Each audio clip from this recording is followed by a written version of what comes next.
Cambridge 17, Listening Test 3. You will hear a number of different recordings. All the recordings will be played once only. The test is in 4 parts. You will have 10 minutes at the end of the test to transfer your answers to the answer sheet. Now turn to section 1. First, you have some time to look at questions 1 to 6.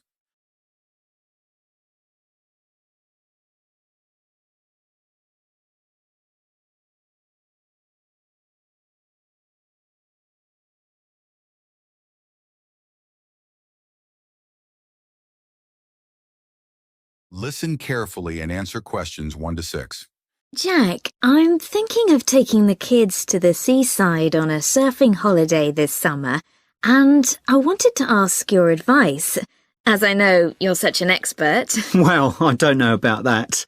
But yes, I've done a bit of surfing over the years. I'd thoroughly recommend it. I think it's the kind of holiday all the family can enjoy together. The thing about surfing is that it's great for all ages and all abilities. My youngest started when he was only 3. Wow! But it's quite physically demanding, isn't it? I've heard you need to be pretty fit. Yes, you'll certainly learn more quickly and won't tire as easily. Well, that should be okay for us. You've been surfing a few times in Ireland, haven't you? Yes, there's some great surfing there, which people don't always realise. And which locations would you recommend? There seem to be quite a few. Yes, there are loads. Last year we went to County Donegal. There are several great places to surf there. What about in County Clare? I read that's also really good for surfing. Yes, it is. I've been there a few times. Most people go to Lahinch. My kids love it there. The waves aren't too challenging and the town is very lively. Are there good hotels there? Yes, some very nice ones. And there are also a few basic hostels and campsites. It's great if you need lessons, as the surf schools are excellent. Sounds good. Yes, and there's lots to see in the area, like those well-known cliffs. I've forgotten the name of them. Oh, don't worry. I can look them up. I've also been surfing in County Mayo, which is less well known for surfing, but we had a really good time. That was a few years ago when the kids were younger. There's a good surf school at Carraniskey Beach. How do you spell that? CARROWNISKEY.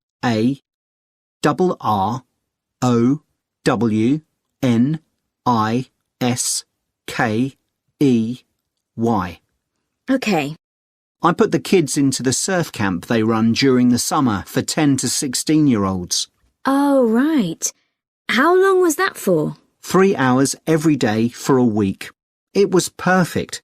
They were so tired out after that. I can imagine. One thing we did while the kids were surfing was to rent some kayaks to have a look around the bay, which is nearby. It's really beautiful. Oh, I'd love to do that. Before you hear the rest of the conversation, you have some time to look at questions 7 to 10.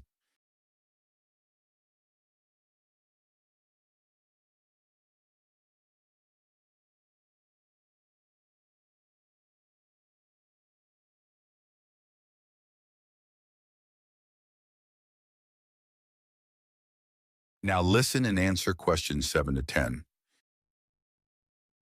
Now, the only time I went to Ireland, it rained practically every day. Yes, that can be a problem.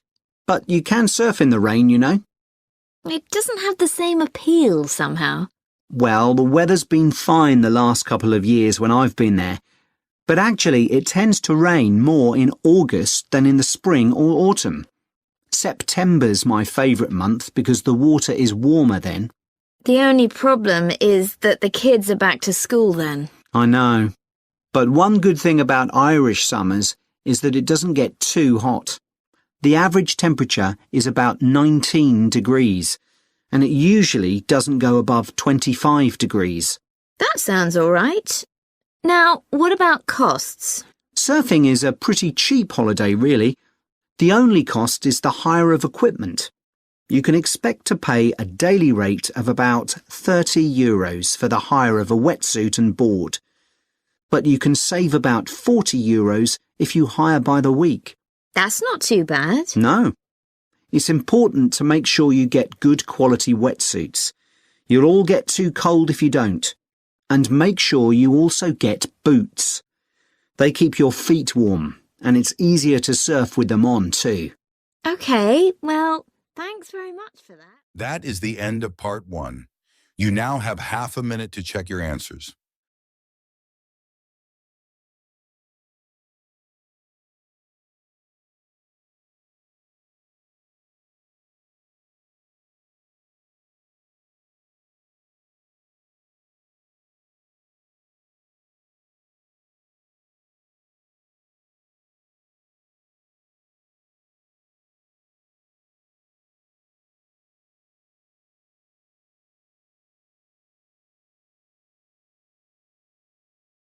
Now turn to part 2. First, you have some time to look at questions 11 to 15.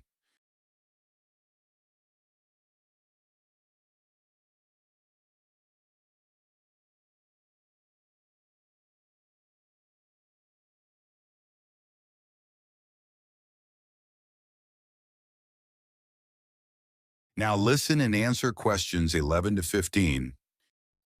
Good afternoon. My name's Mrs. Carter, and I run the before and after school extended hours childcare service. I hope you've had a chance to have a good look around the school and talk to staff and pupils. I know that many of you are interested in using our childcare service when your child joins the school, and perhaps you already know something about it. But for those that don't, I'll go through the main details now. We offer childcare for children from the ages of 4 to 11, both before and after school. I know that many parents who work find this service invaluable. You can leave your child with us, safe in the knowledge that they will be extremely well cared for. We are insured to provide care for up to 70 children, although we rarely have this many attending at any one session. I think we generally expect around 50 to 60 children for the afternoon sessions, and about half that number for the breakfast sessions. Although we currently do have 70 children registered with us, not all of these attend every day. It's 10 years since we began offering an extended hours service, and we've come a long way during that time. When we first opened, we only had about 20 children attending regularly. We try to keep our costs as low as we can, and we think we provide very good value for money. For the afternoon sessions, which run from 3:30 until 6 p.m, it's £7.20. But if you prefer, you can pay for 1 hour only, which costs £3.50, or 2 hours, which costs £5.70. The cost of the childcare includes food and snacks. They'll be given breakfast in the morning and in the afternoon, a healthy snack as soon as they finish school. At 5 p.m, children are given something more substantial, such as pasta or a casserole. Please inform us of any allergies that your child might have, and we'll make sure they're offered a suitable alternative. As you may know, the childcare service runs through the school holidays from 8 a.m. to 6 p.m. We offer a really varied and exciting programme to keep the children entertained. We don't want them to feel as if they are still at school. It will also feel different because they'll get the chance to make new friends with children from other schools. Spaces are available for them because a lot of our term time children don't always attend during the holiday. In the past, parents have asked if children over the age of 11 are allowed to come with their younger brothers and sisters, but I'm afraid we're unable to do this because of the type of insurance we have. Before you hear the rest of the conversation, you have some time to look at questions 16 to 20.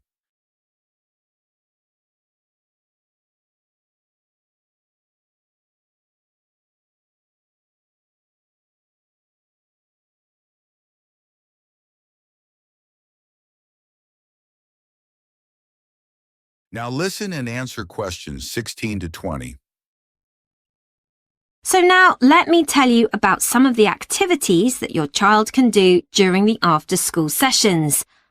As well as being able to use the playground equipment, computers, and the library, there is usually at least one special activity that children can do each day. For example, Spanish. We have a specialist teacher coming in every Thursday to give a basic introduction to the language through games and songs. She does 2 sessions, one for the over 8s and one for the younger children.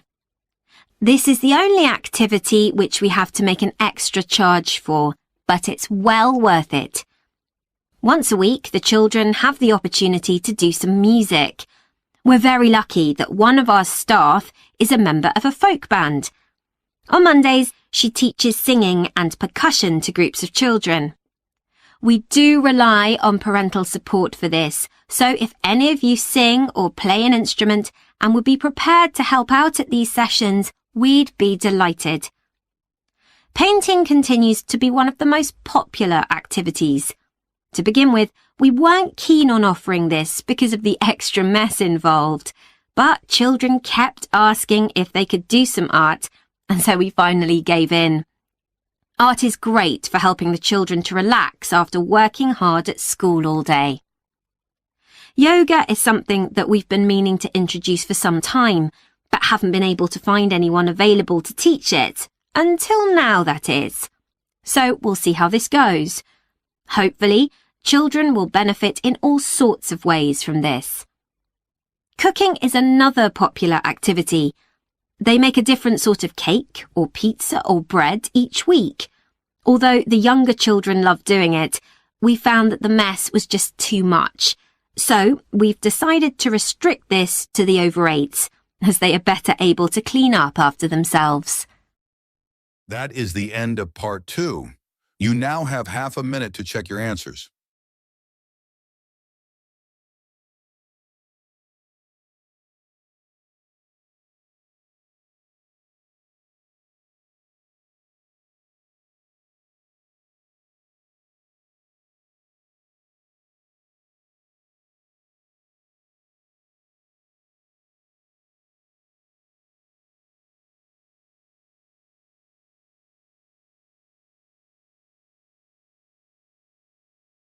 Now turn to part 3.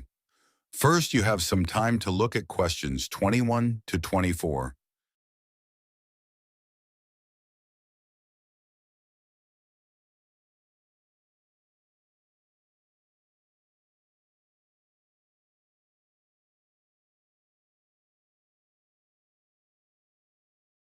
Now listen and answer questions 21 to 24. Hello, Dr. Green. I'm here to talk to you about my work placement. Oh, yes, it's Holly, isn't it? Yes. So, which work placement have you chosen? I decided to go for the Orion Stadium placement. The event I'll be managing is one where I'm helping to set up a sports competition for primary school children. Yep, that's always a popular placement, even though it can be tougher than you think, working with children. I know, but it's the fresh air that attracts me. Organising something indoors doesn't have the same appeal, even though it might be fun. OK, so obviously safety is going to be one of your key concerns for this event? Yes, I've already thought about that. I'll need to make sure none of the equipment's damaged. Ah, well, you'll be working with schools, so the equipment will be their responsibility. However, the grounds and what goes on there will be yours. Oh, I see. That'll include keeping everyone within the boundary once they're in their kit and on the field? Exactly. You'll need to inspect areas like changing rooms as well, for anything someone can trip over, but your main priority will be not to lose anyone. Right. I'll need staff to help with that. And don't forget about the spectators. I was thinking that many of them will be parents who could help run the event. I wouldn't rely on that. They'll be more interested in filming their children than volunteering. I'll need to make sure they don't interfere with events doing that. And that's not always easy, especially when a proud parent's trying to get a snap of their child and you want them to move elsewhere. OK. What about the scheduling? With sporting events, there are all sorts of things that can alter the timetable, like rain, for instance, though so far we've always been lucky with that. Yeah, and I was thinking about what to do if someone got hurt as well. I know that last year that caused a terrible delay. You have to be prepared for such things. Oh, what if a match ends in a draw? Do you let the teams keep going until someone wins? That'll be up to you. And again, you need to plan for it. Right. Before you hear the rest of the conversation, you have some time to look at questions 25 to 30.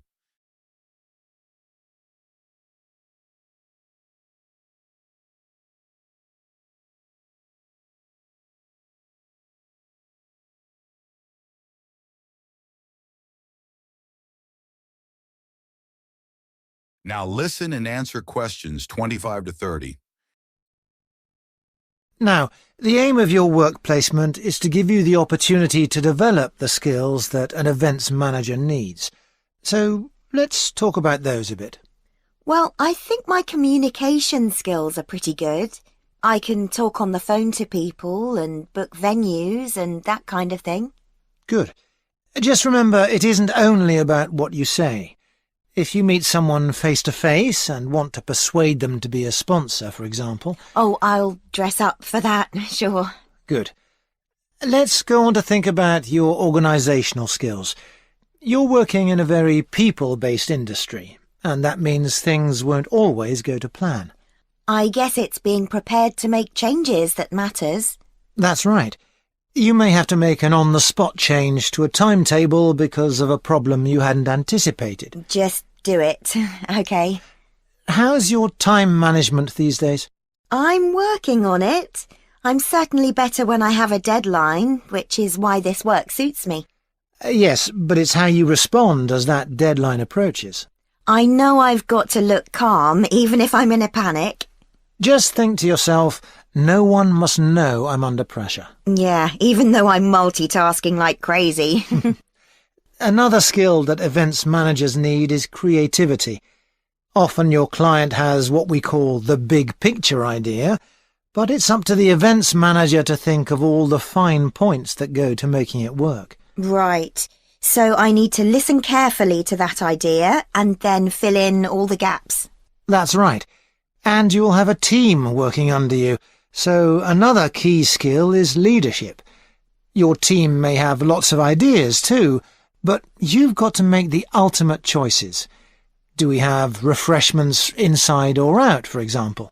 Isn't it better to be democratic? It's a nice idea, but you have the ultimate responsibility. So believe in what you think best. Be prepared to say, yes, that's a good idea, but it won't work here. I see what you mean. What about the networking side of things? I know it's an area that a lot of students worry about because we don't have much experience to offer others. But even without it, you can still be an interesting person with useful ideas, and the more people you impress, the better. I guess that will help me when I apply for a real job. Exactly. Think ahead. Remember what your ambitions are and keep them in mind. Definitely. That is the end of part 3. You now have half a minute to check your answers.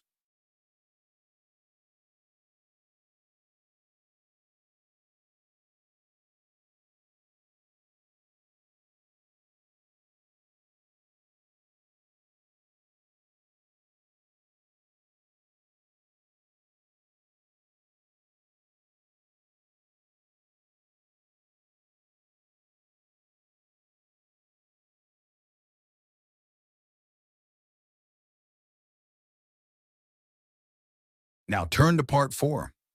First, you have some time to look at questions 31 to 40.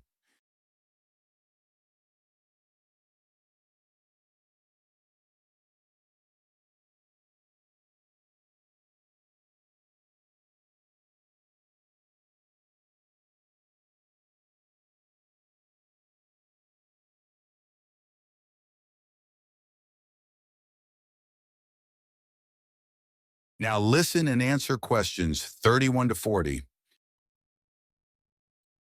Scientists believe that a majority of the Earth's bird population migrate in some fashion or other. Some travel seasonally for relatively short distances, such as birds that move from their winter habitats in lowlands to mountaintops for the summers. Others, like the Arctic tern, travel more than 25,000 miles seasonally between the northern and southern poles. Bird migration has been studied over many centuries through a variety of observations. But until relatively recently, where birds went to in the winter was considered something of a mystery. The lack of modern science and technology led to many theories that we now recognize as error-filled and even somewhat amusing. Take hibernation theory, for example. 2,000 years ago, it was commonly believed that when birds left an area, they went underwater to hibernate in the seas and oceans. Another theory for the regular appearance and disappearance of birds was that they spent winter hidden in mud till the weather changed and food became abundant again. The theory that some birds hibernate persisted until experiments were done on caged birds in the 1940s, which demonstrated that birds have no hibernation instinct. One of the earliest naturalists and philosophers from ancient Greece was Aristotle, who was the first writer to discuss the disappearance and reappearance of some bird species at certain times of year. He developed the theory of transmutation, the seasonal change of one species into another by observing redstarts and robins.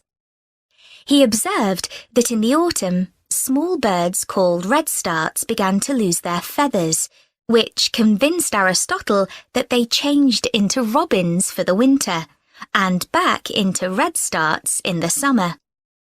These assumptions are understandable, given that this pair of species are similar in shape, but are a classic example of an incorrect interpretation based on correct observations. The most bizarre theory was put forward by an English amateur scientist, Charles Morton, in the 17th century. He wrote a surprisingly well-regarded paper, claiming that birds migrate to the moon and back every year. He came to this conclusion as the only logical explanation for the total disappearance of some species.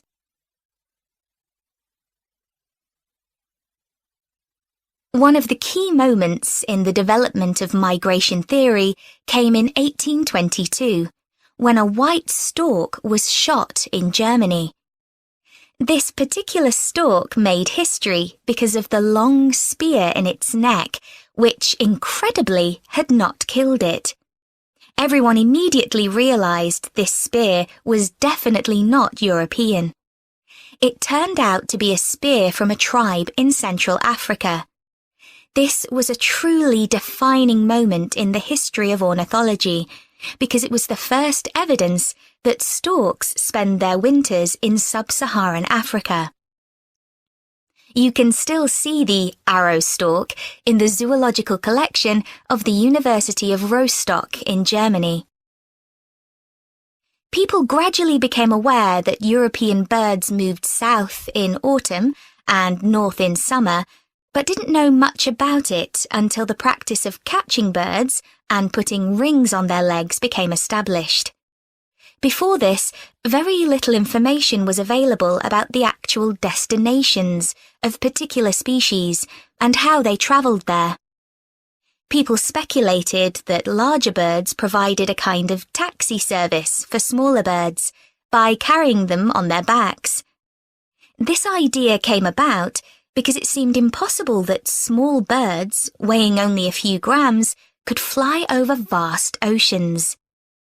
This idea was supported by observations of bird behaviour, such as the harassment of larger birds by smaller birds. The development of bird ringing by a Danish schoolteacher, Hans Christian Cornelius Mortensen, made many discoveries possible. This is still common practice today and relies upon what is known as recovery. This is when ringed birds are found dead in the place they have migrated to and identified.